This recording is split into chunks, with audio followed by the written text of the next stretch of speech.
organizador. Bueno, si les parece, vamos a iniciar con esta plática que vamos a darles la doctora Vivi y una servidora. El tema es nuevos docentes en las escuelas normales para los nuevos tiempos, y vamos a dividir el trabajo en 3 apartados. Los vamos a ir tocando de manera conjunta. El primero es el de los nuevos tiempos, el momento actual que estamos teniendo ahorita, la lectura de realidad que hacemos de lo que está sucediendo. Y bueno, esto es un poco de lo que quizás ya se ha platicado, es algo que vivimos en carne propia, pero que nos gustaría hacer un poco más de referencia. Parece que viviéramos en una serie de crisis interrelacionadas y vinculadas entre sí. La pandemia, el COVID-19, ha venido a mover nuestros ámbitos, nuestra realidad, nuestra situación. Y ha traído crisis de varios tipos. Por ejemplo, la cuestión económica. En la cuestión económica hemos visto cómo se han perdido empleos, se han cerrado empresas, el comercio se ha modificado. Simplemente vemos, por ejemplo, aquí en México, una de las grandes cadenas de cine está ahorita en bancarrota. A nivel mundial, en la primera mitad del 2020 se perdieron 400 millones de empleos de tiempo completo. Entonces, estos son algunos elementos de esta crisis económica. Tenemos aspectos sociales, una crisis social también que se ha visto. Ha aumentado la cantidad de violencia familiar, los feminicidios, los problemas de salud mental. Un ejemplo también en México es que a partir de la pandemia ha habido 40% más de intentos de suicidio en la población mexicana, de todas las edades, de todos tipos. Tenemos situaciones políticas también.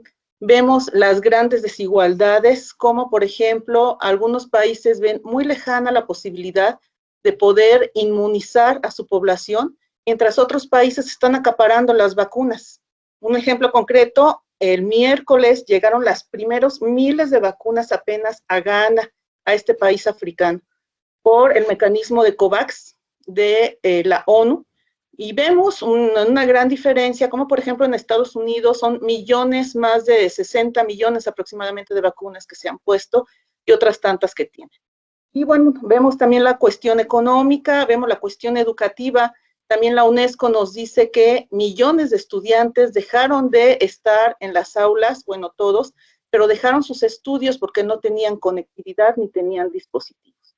Entonces, nos damos cuenta con esto de que estamos en un contexto interrelacionado y multidimensional. Pareciera que el COVID-19 fue como una pequeña bola de nieve que empezó a crecer y que ha formado una avalancha en la que estamos todos ahí inmersos. Y bueno, esto como parte también de esta realidad que está en movimiento. Ahí tenemos una frase de Heráclito. Heráclito nos decía que todas las cosas se mueven y que nada está quieto. Y nos decía, no te podrás sumergir 2 veces en el mismo río. ¿Por qué? Porque la realidad cambia, pero cambiamos nosotros. No somos los mismos de los que empezaron a vivir la pandemia hace un año que los que estamos viviendo ahorita. Nuestras experiencias, nuestras vivencias son distintas, las expectativas que tenemos, pero también la realidad que estamos viviendo. No es lo mismo el conocimiento que se tenía de la pandemia hace un año que el que se tiene ahorita, también las posibilidades.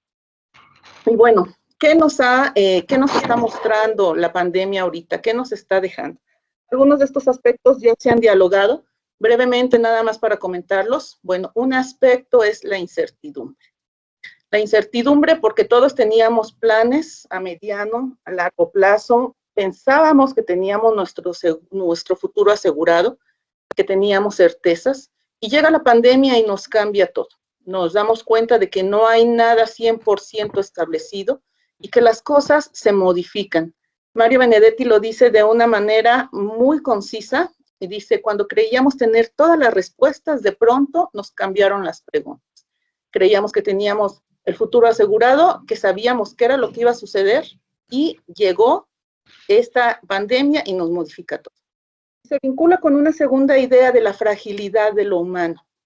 Llega un virus, un agente ultramicroscópico, un parásito intracelular, y viene y modifica la vida de más de 7.700 millones de seres humanos. Y de alguna manera nos sacude la soberbia que tenemos como especie humana, porque nosotros lanzamos expediciones al espacio, ahorita están en Marte, con Perseverance, por ejemplo, nos vamos a los abismos del mar, de los océanos, Y llega este virus, este agente ultramicroscópico, y nos cambia todo. Boaventura de Sousa nos dice, el virus vino a irrumpir este sentido común y evaporar la seguridad de la noche a la mañana, porque los mecanismos que teníamos, las soluciones sociales, ya dejaron de ser efectivas. Y un tercer elemento es que nos obliga a pensar de manera diferente. Edgar Morin nos plantea en uno de sus libros, en el de Introducción al Pensamiento Complejo, dice, es necesario a menudo abandonar las soluciones que solucionaban las viejas crisis y elaborar soluciones novedosas. Esta es una crisis nueva que requiere soluciones nuevas, que requiere innovación, inventiva y que nos obliga a pensar de manera diferente. Doctora Vivi. Sí, efectivamente, bueno, pues el enfrentarnos a estas nuevas condiciones, a esta emergencia sanitaria, a las realidades inesperadas, pues nos han obligado definitivamente a revisar los fundamentos de nuestra existencia en la sociedad.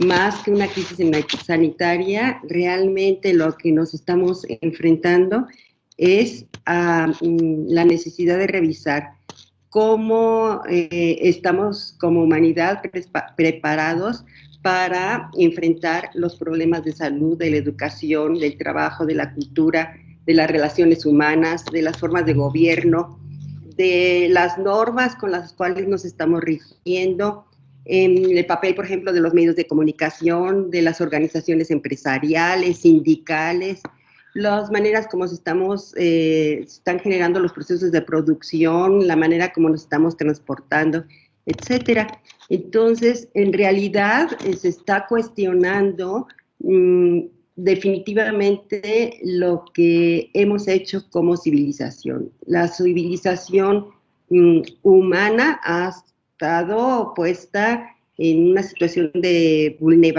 vulnerabilidad, ¿verdad?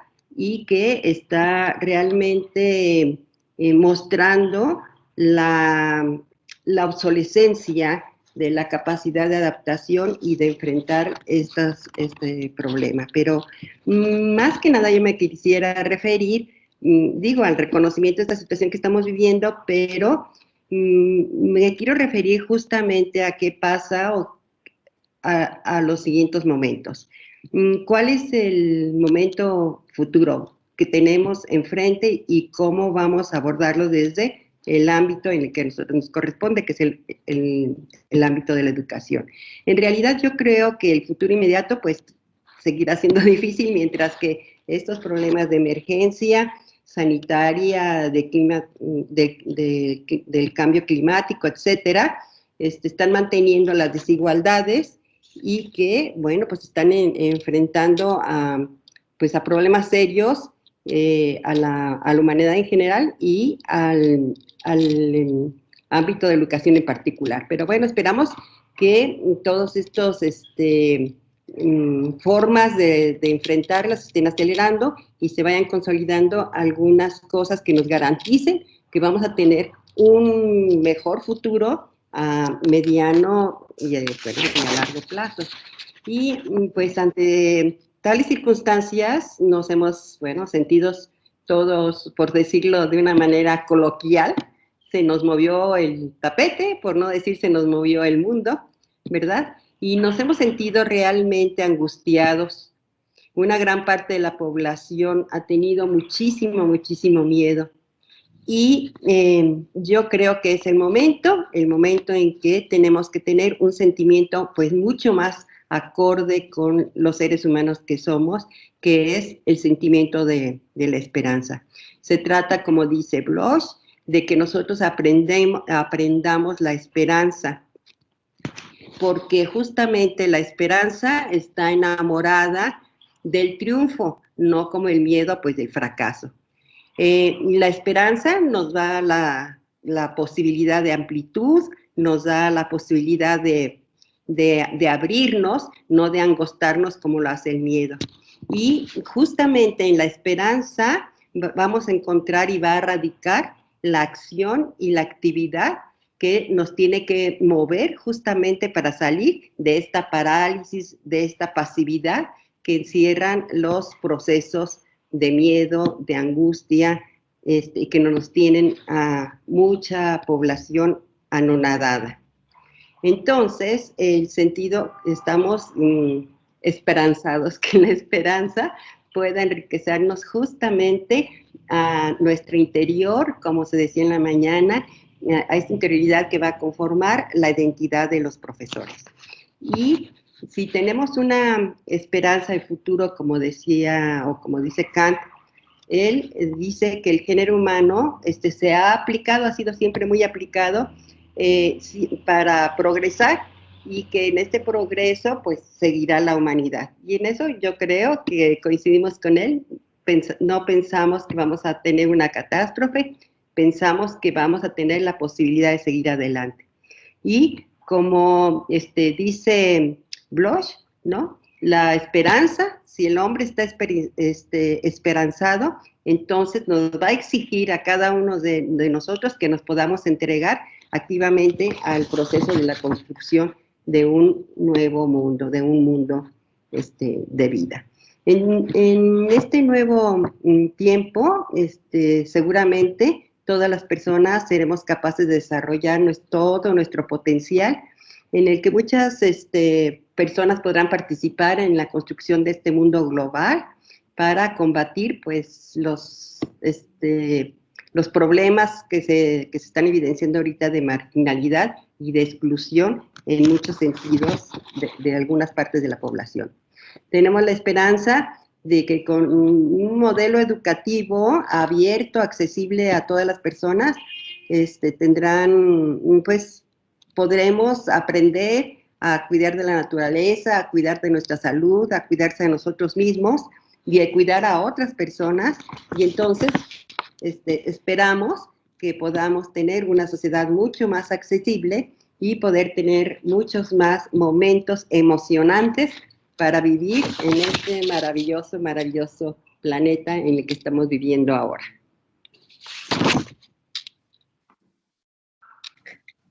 Y con este contexto que estamos reconociendo en este recorte de realidad, nos cuestionamos acerca de las escuelas normales.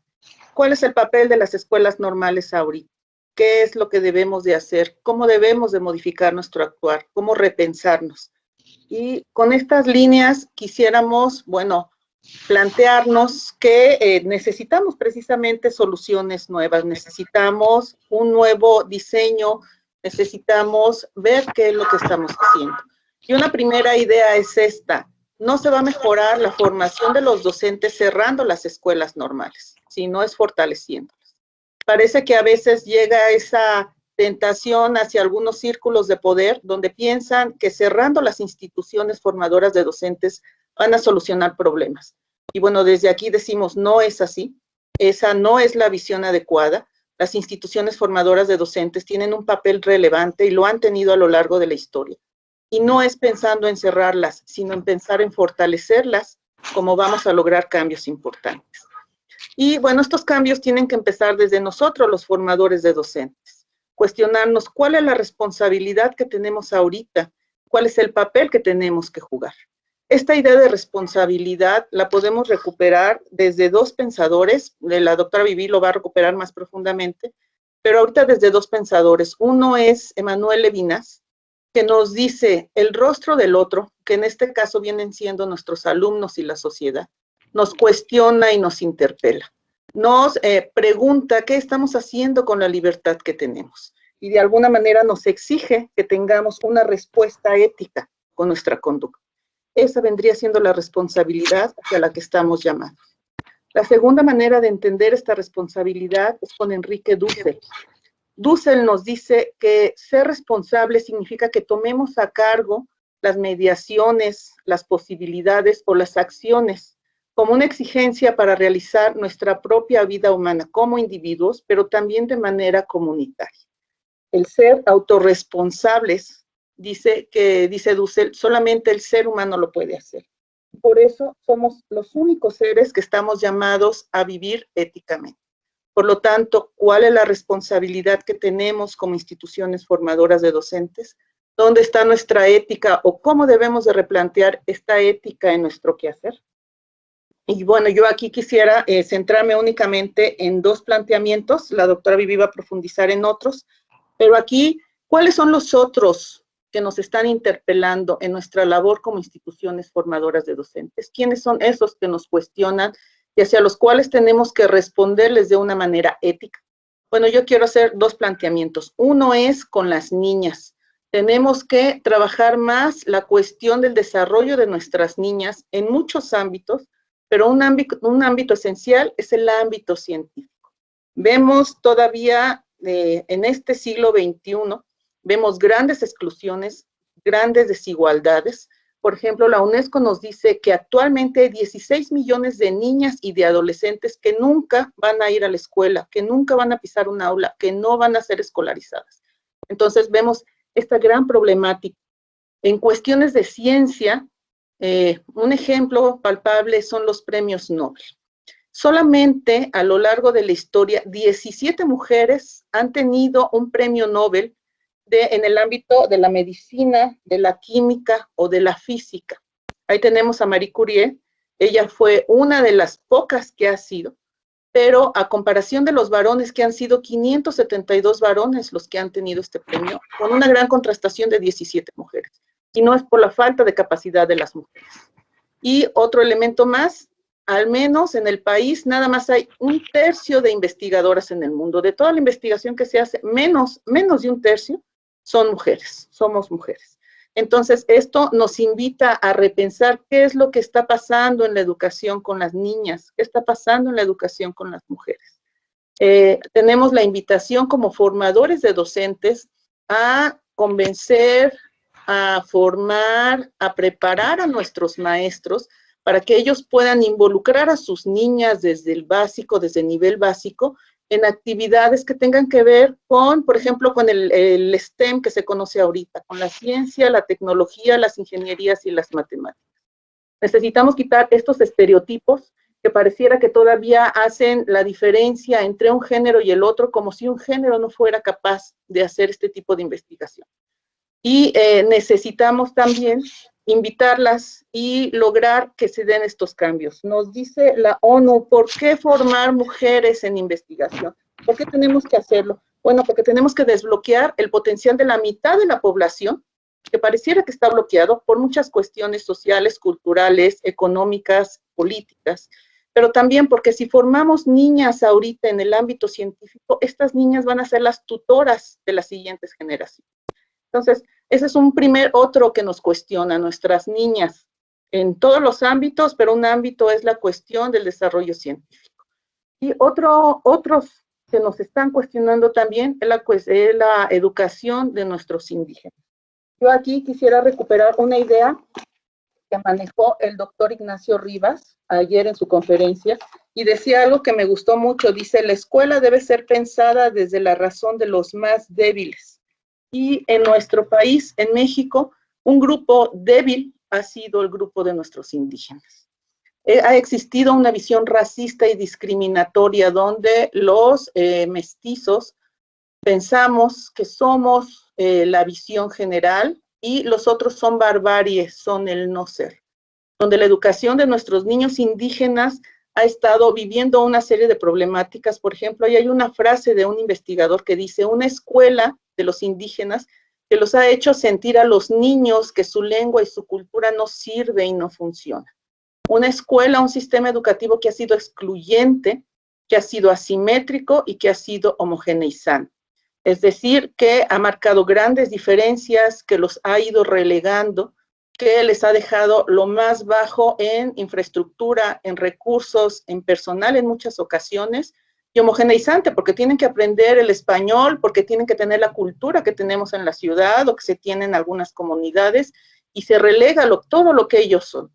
Nuestros indígenas han vivido situaciones de opresión y de falta de respeto, y necesitamos, como instituciones formadoras de docentes, pues reconocer esto, y reconocerlo desde el formarlos en la lengua. Por ejemplo, se ve que en las escuelas indígenas, más del 60% de los maestros que atienden estos niveles no saben cuál es la lengua, no conocen la lengua de la comunidad. Entonces, desde ahí necesitamos nosotros replantear nuestro quehacer como instituciones formadoras de docentes. Son 2 ideas más. Ahorita la doctora Vivi continúa con más ideas de las escuelas normales.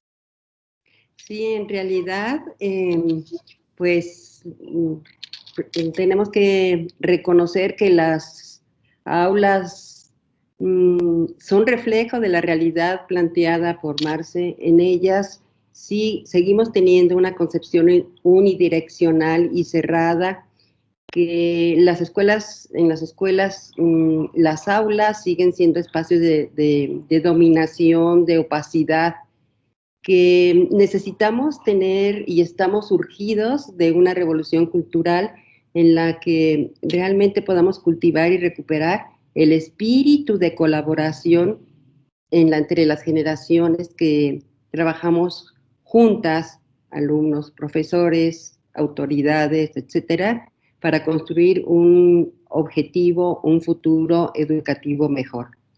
En realidad, las instituciones formadoras de docentes deben dar ejemplo de apertura, de generosidad, y tenemos que ser ejemplo de colaboración. Queremos, los profesores, los agentes educativos que nos encontramos en las escuelas normales, seguramente coincidirán conmigo en que queremos convertir a estas instituciones como espacios donde podamos plantear cuestiones, que podamos trabajar con profesores y con alumnos, justamente como se decía esta mañana por el doctor Carlos Delgado, que nos permitan estos espacios institucionales reflexionar, que nos permitan que tengamos la posibilidad de interesarnos unos a otros por el mundo en el que vivimos, trabajar en grupos, trabajar juntos y, pues, lógicamente mantener en esta relación una convivencia armónica. Las aulas tienen que ser espacios en donde los docentes y estudiantes podamos formular y construir utopías comunes, que trabajemos juntos para alcanzarlos, que los docentes podamos aportar todo el conocimiento que tenemos, la experiencia que tenemos de vida, y los estudiantes puedan aportar todas sus potencialidades, sus capacidades, sus talentos, para aproximarnos a las realidades que cambian permanentemente y que son pues propias del movimiento de la realidad en la que estamos. En las instituciones formadoras de docentes tenemos que asumir un modelo educativo que evite mantenernos paralizados, tranquilos, ¿no? Ver qué pasa en el mundo, que nos mantenga perplejos ante las situaciones, pues, de desamor, de desesperanza, de apatía, de desidia, que muchas veces tenemos en los procesos de formación, de investigación, de aprendizaje. Y tenemos que tener un modelo educativo que nos permita acercarnos cada más a los estudiantes, como decía Marce hace un momento, ¿no? A los niños, a los grupos indígenas, y que seamos capaces de entrar a la esencia justamente de su condición de afectividad, de sus emociones, de sus sentimientos, de sus miedos, de sus esperanzas, de los sucesos que ellos tienen como significativos. Y, como decía también, estamos coincidiendo con muchos de los planteamientos de los conferencistas, como decía la doctora Haidar. Tenemos que tener un modelo epistemológico que nos permita justamente revelar esa esencia humana, esa esencia biogenética, psicosocial, neurológica, cultural, que nos va a estructurar en nuestras formas de vida y que nos va a dar identidad justamente en la forma de construir el conocimiento en las instituciones formadoras de docentes. Las escuelas normales debemos ajustar nuestras políticas en las políticas de la formación de los formadores. Tenemos que ajustar estas competencias profesionales. Ya se han dicho y se han mencionado muchísimas que tenemos que fomentar y cultivar. Pero que justamente este significado y la existencia y la permanencia y el sentido que tengan las escuelas normales, las instituciones formadoras de docentes ante estos nuevos tiempos, lo va a dar justamente la manera como asumamos estas realidades, la manera como construyamos, pero sobre todo como la conciencia con la cual nosotros nos enfrentemos a las tareas cotidianas, a los proyectos creativos, a las situaciones que estamos enfrentando. ¿Por qué? Porque estos proyectos y estas maneras de enfrentar los nuevos retos nos tienen que llevar a, como decía Bloch, a preguntarnos y a cuestionarnos y a recordar y redefinir quiénes somos, de dónde venimos, a dónde vamos, qué esperamos, qué nos espera. Las condiciones que nos brinda el escenario mundial en estos momentos en materia ambiental, pues exigen plantear justamente una formación de sujetos crítica, encargada de estudiar las realidades acontecidas que está pasando en el planeta y de las consecuencias que esto tiene para la humanidad. Esto, bueno, pues lo vamos a lograr en un trabajo cotidiano, desempeñando a los docentes, retomar nuestro papel de líderes comunitarios, promoviendo los aprendizajes locales, ¿no? Locales, a partir de las realidades que vivimos, y locales y globales a partir de las realidades que viven los habitantes en otros lugares del planeta. Pero que justamente estos espacios son los que nos ofrecen la oportunidad para integrar la escuela, la comunidad, la sociedad, e integrarnos con el mundo. Las escuelas normales debemos, dentro de las escuelas normales, nos toca propiciar una política de participación para la formación integral, que nos permita que emerjan las subjetividades, la identidad, y una subjetividad, como dice Maturana y Varela, autopoética, que nos permita ser responsables de nuestro propio y corresponsables de nuestro propio desarrollo y del desarrollo de los demás. Una autoorganización que nos permita ser o desarrollarnos de manera proporcional al grado de la complejización de los individuos, de las comunidades y de las sociedades que han alcanzado pues una mirada crítica y sobre todo un comportamiento ético. Necesitamos promover una formación que se base en la integración o más bien en la integralidad social con el propósito de aprender dichos conocimientos, de actuar de manera razonable hasta experimentar las transformaciones personales, las transformaciones sociales y darle justamente la identidad al contexto donde nos vivimos y donde nos desenvolvemos. En síntesis, podríamos, digamos, decirlo en una palabra, que necesitamos tener una formación cósmica en donde los sujetos puedan identificarse con el universo, con la naturaleza, con los dominios de la mente, del alma, de la sociedad, como decíamos, como se decía, de la tecnología, del arte, del espíritu, pues en realidad en todo. En una frase, pues como se decía esta mañana, de volvernos y de ser transdisciplinarios para transformar justamente este conocimiento en el desarrollo de nuestra propia conciencia. Finalmente, consideramos que las escuelas normales deberán ser instituciones educativas que cultiven una conciencia integral, una sensibilidad estética, una sensibilidad ética que se pueda manifestar en un compromiso sincero y serio de aportar e intensificar la conciencia, el respeto, la presencia de cada uno de los sujetos para que puedan trabajar y para que puedan aportar de manera significativa al desarrollo institucional donde cada uno se esté desenvolviendo.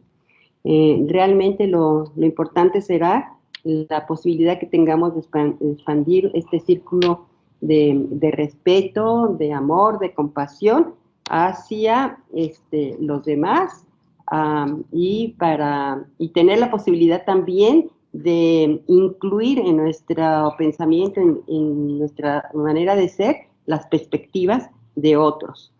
Bueno, todo esto exige para nosotros la elaboración de programas institucionales que se preocupen por generar un proceso de crecimiento que nos lleve desde la condición más egocéntrica del ser humano hasta la posibilidad de tener una visión cosmocéntrica en la cual nos reconoceríamos como conectados justamente con todo y con todos, y que esto nos va a llevar a cobrar conciencia o a reconocer la responsabilidad que tenemos de la totalidad del cosmos. Y bueno, pues tenemos que tener en las escuelas normales, recuperar esta moral básica que ha sido no planteada en estos momentos, sino que ha sido planteada, yo creo, desde que nacieron las escuelas normales, pero que bueno, ahora se recrudece o que ahora tiene otro sentido, esta moral, esta ética que debemos mantener en las escuelas para pues proteger y alentarnos a cada uno para que nos permita tener pues una amplitud mucho más amplia, una mayor amplitud más bien, y para nosotros y pues para todos los que están, las que nos rodean. Necesitamos seguir construyendo nuestra cultura magisterial para tener la capacidad de decidir al interior de las instituciones las decisiones morales, tanto individuales como las decisiones que tomamos en el colectivo, que nos permitan discutir, debatir aquellos comportamientos que estamos teniendo en las propias instituciones y las normas que nosotros mismos vamos construyendo, que debemos de cumplir y que tenemos que tener conciencia de las consecuencias de las transgresiones y no mantener pues la impunidad. Y ustedes saben a qué me estoy refiriendo. En este sentido, pues nos referimos a esta práctica moral, en el cual va a exigir el desarrollo de dos competencias, el discernimiento y la disciplina. Y retomando también las palabras del doctor Carlos Delgado, que decía que tendremos que comprender lo que está pasando en nuestra sociedad, y eso solamente a través de un proceso de discernimiento. Y yo le agregaría a lo que estamos planteando ahora, tenemos que disciplinarnos en las escuelas normales para ser responsables de lo que está pasando en las instituciones y lo que está pasando en nuestra comunidad, en nuestra cultura, en nuestra nación.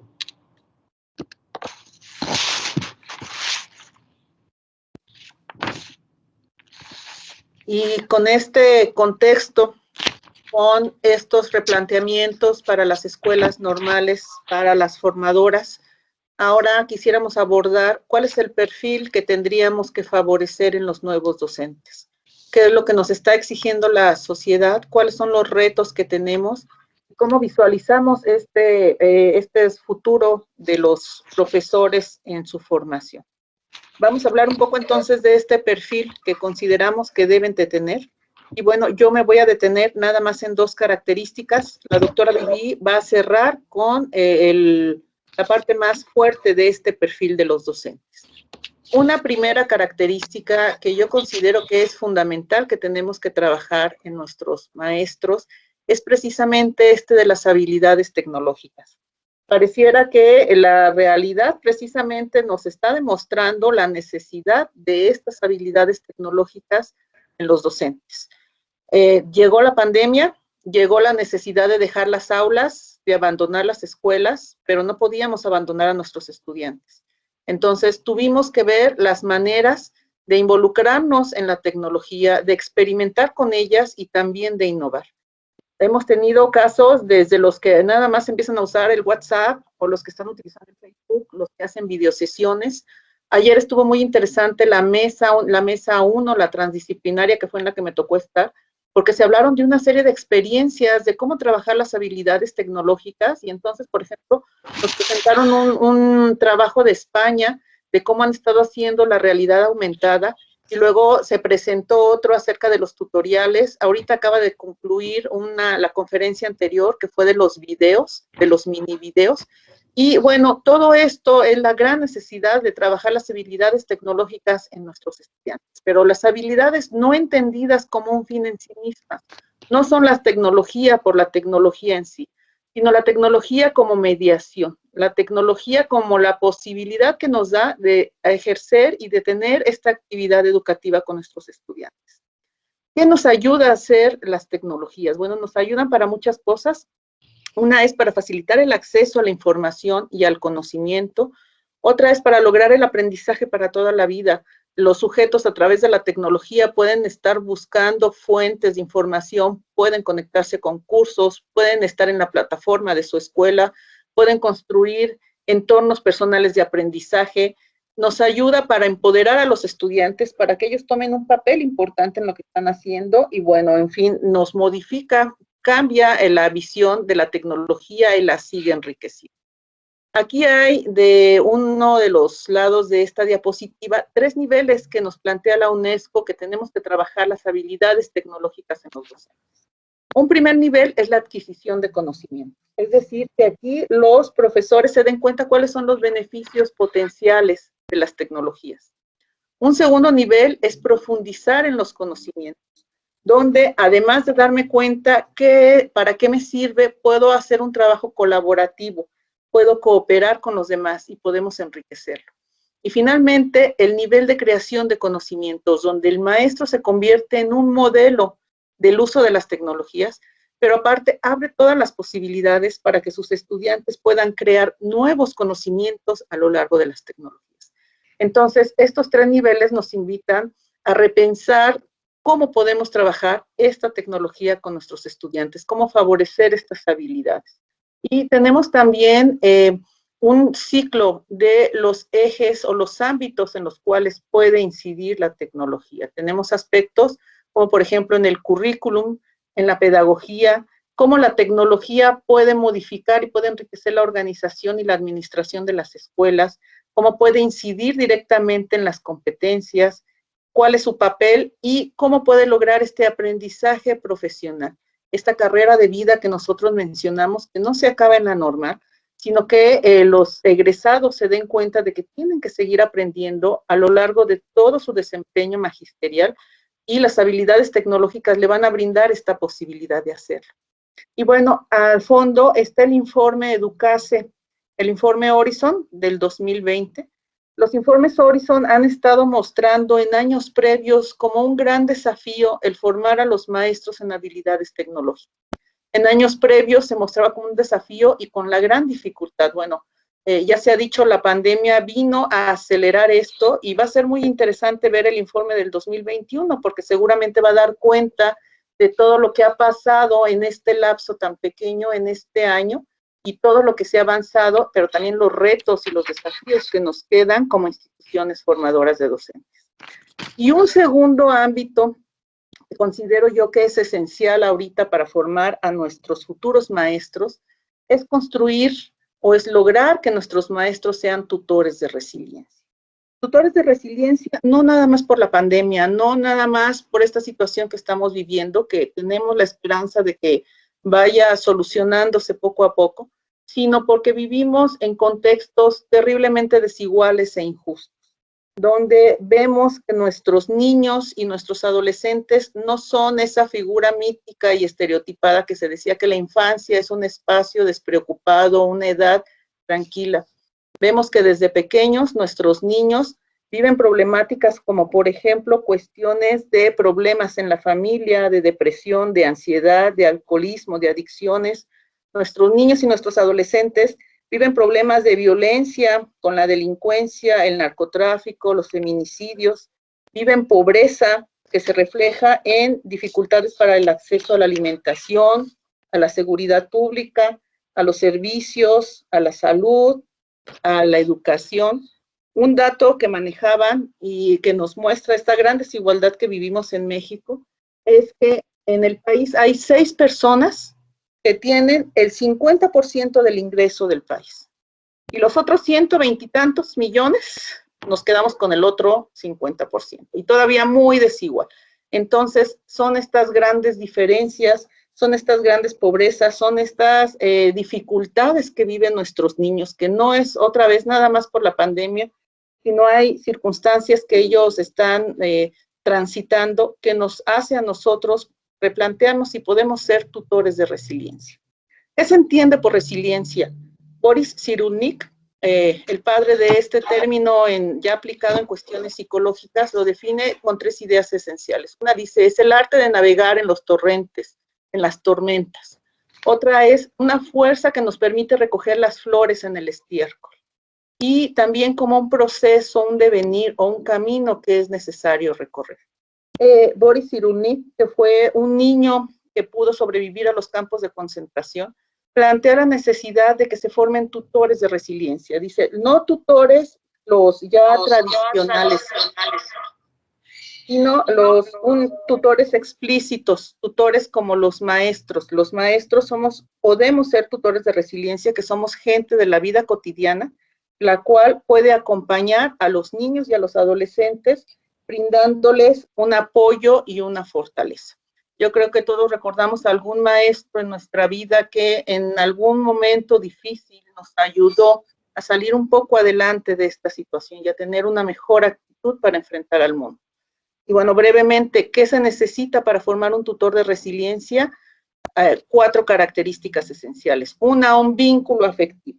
Es poder establecer esta relación interpersonal con el niño o con el adolescente, donde sabemos que solamente estando cercanos podemos propiciar cambios.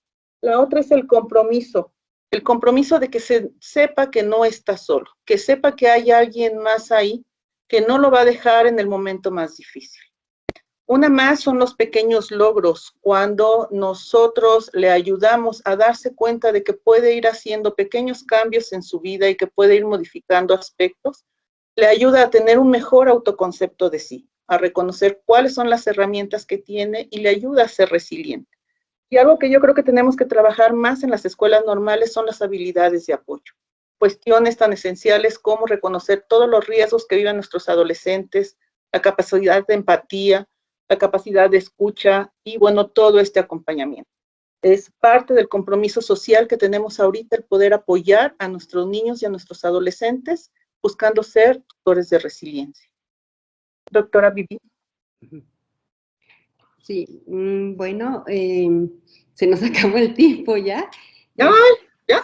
Sí, ya se acabó el tiempo. Entonces, solamente quiero yo, bueno, además lo que ha planteado Marce como 2 competencias, digamos, muy contemporáneas y novedosas en la formación de los profesores, además de los que se han planteado por todas las personas que han participado, no solamente en las conferencias, ayer oía los círculos de reflexión y los paneles, se han vertido, yo creo que muchísimas propuestas y cada momento nos damos cuenta de que la tarea que tenemos encomendada para la formación de profesores es dura. Yo creo que tenemos un compromiso y un desafío muy, muy, muy grande para enfrentar estas situaciones.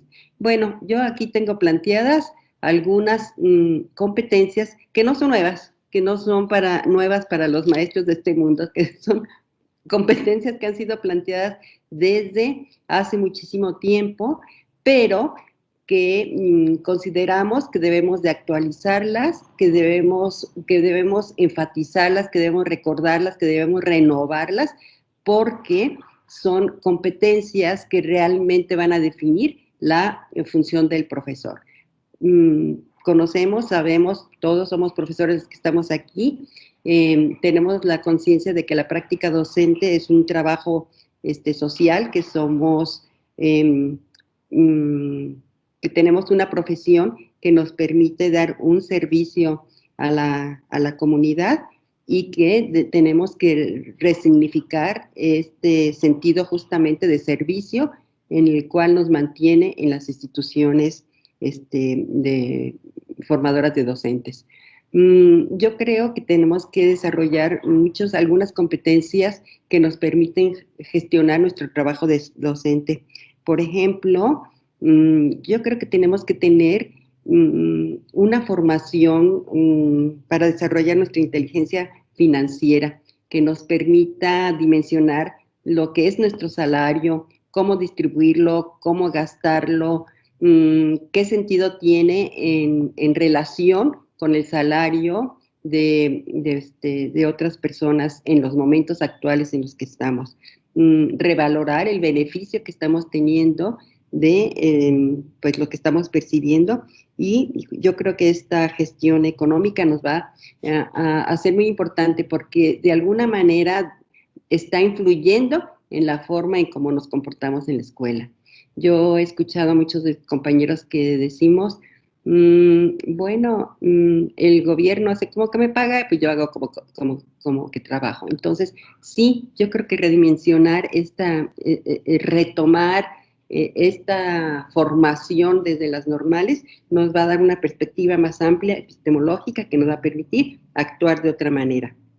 Bueno, el ser colaborativo, ya se decía una mañana, solamente quiero insistir que tenemos que aprender y seguir aprendiendo a trabajar con nosotros mismos, con los profesores, para sentirnos identificados, integrados, asumidos, para vernos a los otros, a verlos como a nosotros mismos. Y esto yo creo que trabajo con la aportación que nuestros compañeros en la vida cotidiana nos dan de compartir sus valores, sus compromisos, eso es lo que nos enriquece para salir adelante. En el proceso de comunicación, pues solamente insistiría que ya sabemos que la educación va a seguir siendo dialógica, no importa la modalidad ahora, si es directa o si es ahora virtual o es híbrida o como sea, ¿verdad? Pero siempre habla este diálogo que será la esencia justamente de la educación, y tenemos que aprender a continuar revisando qué comunicamos, cómo comunicamos, qué sentido tiene, pero sobre todo a ver si los profesores ahora, en lugar de tanto hablar, tendríamos que aprender a escuchar lo que está pasando en nuestro alrededor, ¿verdad? Para poder dar respuestas más adecuadas a nuestros estudiantes, a nuestros compañeros en la institución. Y con el espíritu de servicio, pues lógicamente que yo creo que este punto ha sido ha sido olvidado, ha sido deteriorado justamente por esta actitud profesional en donde pasamos de ver a la formación de los profesores no como un arte, no como una entrega, no como un servicio, sino como una actividad profesional, y que eso tendríamos que volverlo a revisar, porque justamente tenemos que aprender que es en la medida en que nosotros nos entregamos en ese servicio a los demás, como realmente vamos a recibir los regalos que la vida nos tiene encomendadas. Bueno, ya dijimos, me referí hace un momento a la comunión con el cosmos, en el sentido que tenemos que aprender a cuidar de los otros, de nosotros, de sentirnos amados y congregados y identificados e integrados con el universo. Y bueno, ya ustedes lo han leído a Morán, cómo nos invita a tener este tipo de formación. Y bueno, pues ahora a lo mejor nos vamos a volver marcianos en los trabajos de investigación que se están haciendo actualmente.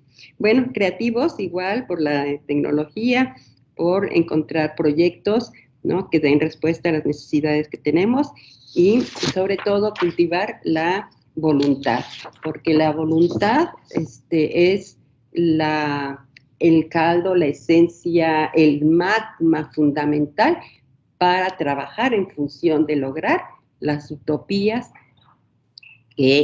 posibles que nos hemos planteado para el mejoramiento de las instituciones en las cuales estamos sirviendo. Pues creo que con esto terminamos y pues agradecemos mucho su atención. Muchas gracias, doctoras.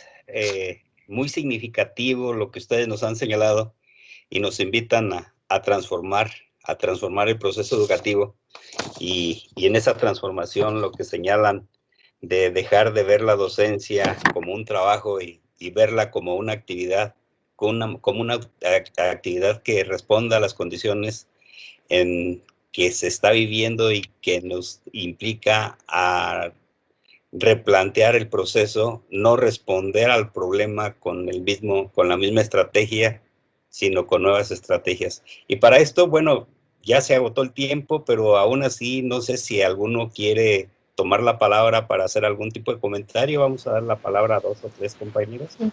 Gracias, bueno, doctor. La primera que levantó la mano fue Marta Susana.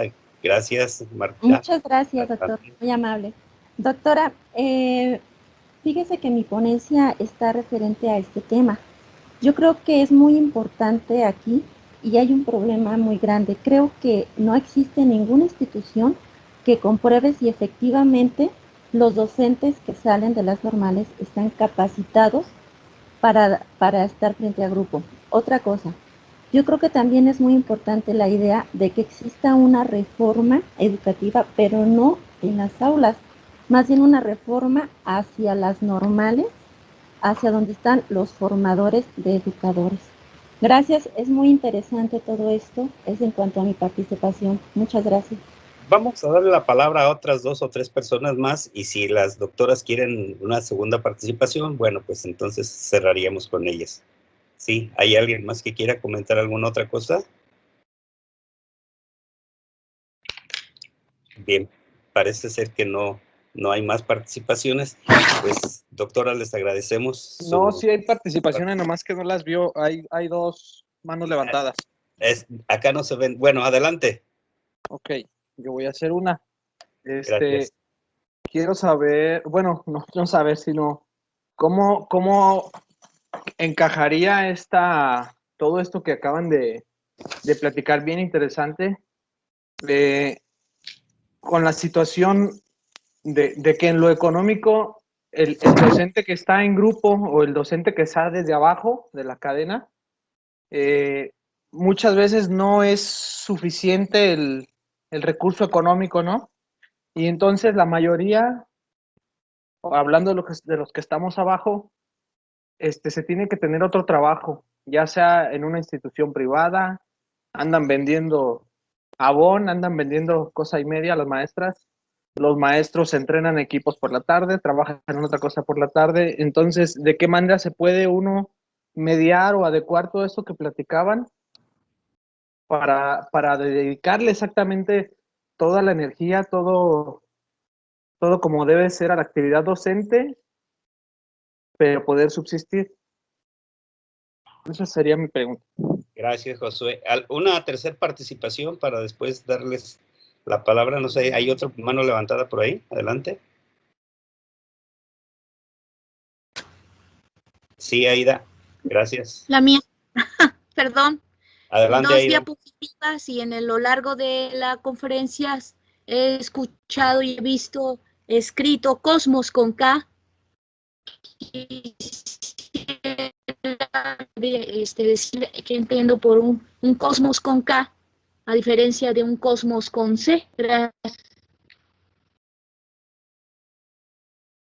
Se está viciando el sonido, Aida. No sé si ya está tu participación. Bien, pues ahí tenemos un tercer planteamiento. Doctoras, si ustedes quisieran comentar algo de lo que se ha dicho, sí tenemos participaciones de Josué y de Marce. Bien, adelante. Marce.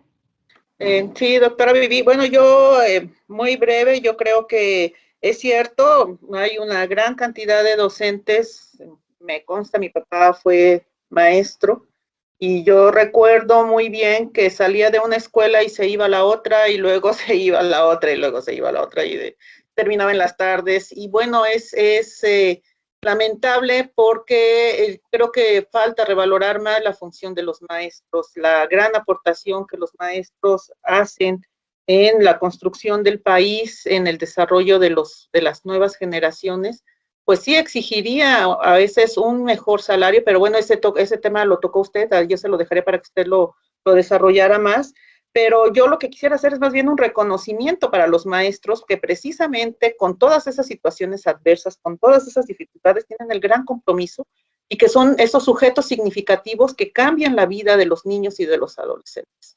No están valorados, no estamos valorados lo suficientemente, pero el papel es imprescindible. Con medios, sin medios, con tecnología, sin tecnología, el maestro siempre, siempre va a jugar un papel fundamental y bueno, pues no sé, más bien yo le dejaría a usted para que trabajara más esa parte, doctora. Gracias. Gracias. Muy brevemente, pues me referiría a eso mismo. Yo creo que es un problema social y no lo vamos a resolver en la educación. Es decir, no nos referimos a la cantidad de salario que recibimos, eso es un problema pues de la estructura macrosocial que no depende de nosotros ni lo vamos a cambiar nosotros, pero sí nos corresponde darle sentido a ese salario, ¿no? Cómo podemos distribuirlo, porque mira, por ejemplo, la lucha siempre es personal. Y lo que estamos planteando ahorita en este aspecto de colaborativo es que tú tienes que ganar dinero no solamente para ti, sino para ti y para el otro. Entonces, esto decimos, ay, pero ¿cómo voy a trabajar para el otro? Pues tienes que trabajar para el otro. ¿Por qué? Porque estamos viviendo, decíamos en la mañana, una nueva sociedad en la que no lo estamos entendiendo. Entonces, nos seguimos moviendo con los esquemas epistemológicos del siglo pasado, cuando estamos viviendo realidades totalmente diferentes. A eso es a lo que nos estamos refiriendo. Las luchas sindicales de los trabajadores por obtener mejores salarios, mejores condiciones de trabajo y todo, pues tendrán que hacer. No, en realidad no estamos abordando el problema desde ese punto de vista, ¿verdad? Tenemos que no seguir sintiéndonos víctimas ni estar de petiches, ¿no? Que quiero más salario, y no hacemos nada y es una exigencia cuando no hay, cuando tenemos que ver el compromiso del trabajo es de todos. Sí, del gobierno, del sindicato también, también de los profesores. O sea, tenemos que, lo que estamos planteando es que ni siquiera tenemos una respuesta a eso, sino la necesidad de replantear y de encontrar un nuevo sentido, un nuevo significado a este punto de nuestro trabajo, ¿no? Como profesionales. Y la pregunta que hacía Cosmo, Aida, pues justamente, bueno, es una manera de significar que ahora no estamos viendo el cosmos como tradicionalmente se refiere. Cuando hablamos del cosmos, generalmente hablamos pues del universo, ¿no? El cosmos como un sinónimo de universo o del mundo, pero en realidad cuando estamos hablando ahorita de cosmos es porque el cosmos no solamente está constituido por el universo, sino está constituido por nuestro espíritu, por nuestra mente, por nuestros sentimientos, todo eso forma parte del cosmos. Entonces, ponerlo con K es una manera de llamar solamente la atención para significar que es una concepción mucho más amplia de lo que sería una noción biológica o física de lo que es el cosmos, el universo. Eso sería lo que pudiésemos comentar. Muchísimas gracias, doctoras. Pues muchísimas gracias a todos por su asistencia, por su participación. Gracias y seguimos adelante. Adiós.